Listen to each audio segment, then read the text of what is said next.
भाई की शादी की उम्र निकलती जा रही थी।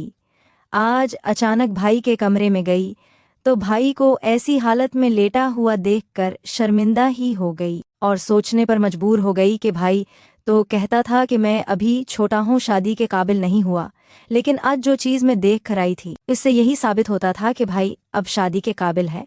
मेरी आदत थी कि मैं जब भी सुबह उठती तो सब कमरों की सफाई कर देती थी ताकि सारा दिन आराम से गुजर जाए। भाई सबसे लेट उठता था। अगले दिन मैं सफाई करने गई तो फिर वही मंजर मेरी आंखों के सामने था, लेकिन आज मैंने अपने अंदर रहमत पैदा की और डरते डरते हाथ से। मेरी उम्र 19 साल है और मैं मीरपुर के एक गांव में रहता हूँ। मेरे अब्बा पड्डा की नौकरी करते थे और अम्मा घरेलू खातून थी। अब्बा सरकारी मुलाजिम थे। अब्बा अम्मा की औलाद में 2 ही बच्चे थे, एक मेरे बड़े भैया और एक मैं। भैया मुझसे 4 साल बड़े थे। उनका नाम आबाद था। हमारा घर बेहद इत्तेफाक, प्यार और मोहब्बत से चलता था। सारे खानदान वाले और रिश्तेदार जिनकी अम्मा और अब्बा से अच्छी खासी दुआ सलाम थी, अक्सर हमारे घराने की तारीफ करते रहते और अपने बच्चों को हमारे घर की मिसालें देते थे। अम्मा की शादी बड़े खानदान में हुई थी। 4 नंदे दूर यूर और 4 जेठ थे। सर का इंतकाल हो गया था जबकि सास हयात थी। अम्मा ने भी आज तक ना अपनी किसी नंद से लड़ाई की और ना ही कभी सास की कोई शिकायत आई। खैर, वक्त गुजरता रहा और हम बड़े बड़े हो गए। इसी दौरान हमारी चारों फूफियां अपने घर की हो गई थीं और दादी भी हमें दाग मुफारकत दे गई थी। मैं ग्रेजुएशन के आखिरी साल में था जबकि भैया ग्रेजुएशन के बाद अब घर पर ही थे। अब्बा कोशिश में लगे हुए थे कि अपनी रिटायरमेंट लेकर भैया का अपनी जगह ऑर्डर करा देंगे। जिंदगी अच्छी खासी पर सुकून गुजर रही थी कि जब हमारी जिंदगी में तूफानों की एंट्री हुई। आहिस्ता आहिस्ता वो सब रिश्तेदार जिनके घर बेटियां थीं वो हमसे रोट के मुझे कोई भी वजह समझ न आ रही थी। अब्बा और माँ बेहद परेशान रहने लगे थे। फचियाँ, ताइयाँ और छियाँ सब हमें मगरूर कहने लगे थे। हमारी करने जहाँ कहीं भी मुझे और मेरे भैया को देखती तो हमसे मुंह मोड़ लेती। सूरत हाल बड़ी पेचीदा हो गई थी। कुछ समझ नहीं आ रहा था कि इस सारे मामले की वजह क्या है। मैं जानना चाहता था कि आखिर ऐसी कौन सी बात है जिसकी वजह से रिश्तेदार उठ गए। मुझे ज्यादा तगो-दो नहीं करनी पड़ी। एक दिन जब मैं अपनी ताई के घर के सामने से गुजर रहा था तो ताई मुझे दरवाजे पर कल गई। मैंने ताई से दुआ सलाम की तो ताई मुझे अपने साथ अंदर ले गई और मुझे बैठने का कहा तो मैं इनकी बेटी मेरे लिए ठंडे पानी का शरबत लेकर आ गई थी। मैंने उसके हाथ से ग्लास लिया और शरबत पीने लगा। वो मेरे करीब ही खड़ी थी। तभी ताई ने गुस्से से घूरकर अपनी बेटी की तरफ देखा तो वो मुझसे गिलास लिए बगैर ही भागकर अपने कमरे में चली गई। मुझे बड़ी हैरत हुई थी। मैं इसी समत देख रहा था जिस समत वो गई थी कि जब ही ताई की आवाज़ मेरे कानों में पड़ी जिसने मेरे पैरों तले से जमीन खींच ली। मैंने एकदम से मुड़कर ताई की तरफ देखा था। वो ऐसी बात अपने जहन में भी कैसे ला सकती थी। ताई ने कहा कि मेरी बेटियों पर नज़र रखने की ज़रूरत नहीं है। जब तुम्हारी माँ ने तुम भाइयों की शादियाँ करनी ही नहीं है तो फिर क्यों तुम दोनों भाई किसी की बेटियों को लारे लगा रहे हो। ताई की इस बात ने मुझे 440 वाट का झटका दिया था। मैं एकदम उठ खड़ा हुआ था। ऐसी बात तो मेरे वहम व गुमान में भी न थी।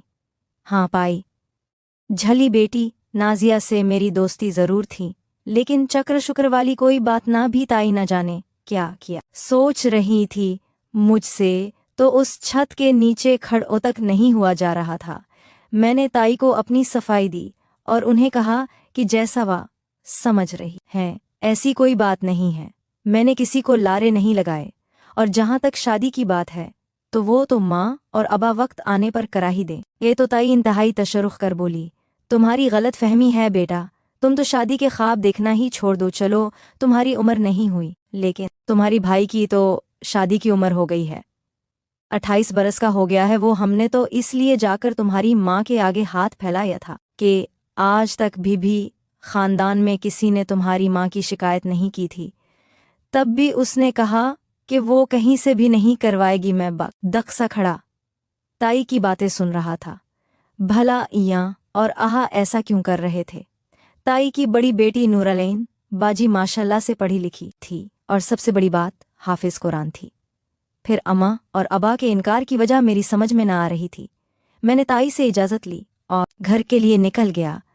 ताई अभी मुझे रोक रही थी, मगर मैंने घर जाकर अम्मा और अब्बा से बात करनी थी। जैसे ही मैं घर में दाखिल हुआ तो भाई की तोड़ फोड़ शुरू थी। वो अम्मा को अपनी शादी के लिए कह रहे थे। मुझे लगा था मां मान जाएंगे, लेकिन फिर अब्बा के इनकार के बाद भैया घर से निकल कर ना जाने कहाँ चले किए थे। यूं भी की तलाश में 1 साल गुजर गया। नो की तबीयत बेहद खराब रहने गई थी, जिसकी वजह से मैं चाहने के बावजूद भी अम्मा से ताई की कही गई बातों के मुतालिक कुछ भी ना पूछ सका था। अब तो अब्बा ने भैया की तलाश ही छोड़ दी थी। अब्बा ने रिटायरमेंट लेकर अपनी जगह मुझे लगवा दिया। एक दिन में जब छुट्टी करके घर आया तो माँ ने मेरे मुंह में मिठाई डाली थी। मैंने मिठाई खाते हुए सवालिया नज़रों से अम्मा की तरफ देखा तो अम्मा ने कहा कि मुबारक हो, मैंने और तुम्हारे अब्बा ने तुम्हारा रिश्ता तय कर दिया है। दिन बाद तुम्हारी शादी है। अम्मा की बात सुनकर मुझे ज़बरदस्त झटका लगा था। मैं कैसे शादी कर सकता था भी, तो मैं सिर्फ 25 साल का ही हुआ था।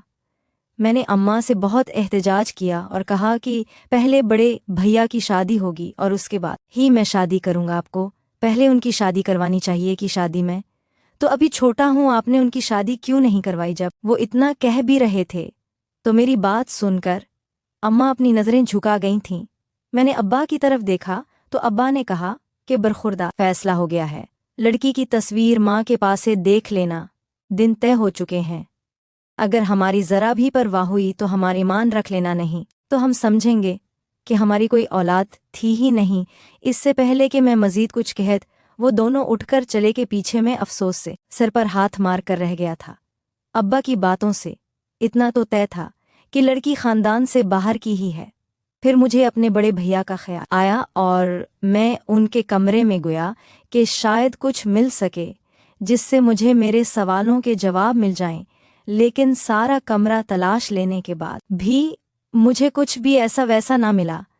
गले रोज़ जब अम्मा और अब्बा बाजार के तो हैं, कुछ सोचकर अम्मा के कमरे में गया और फिर आखिर थोड़ी सी तगवद्दू के बाद ही मेरे सारे सवालों के जवाब में हाथ में थे।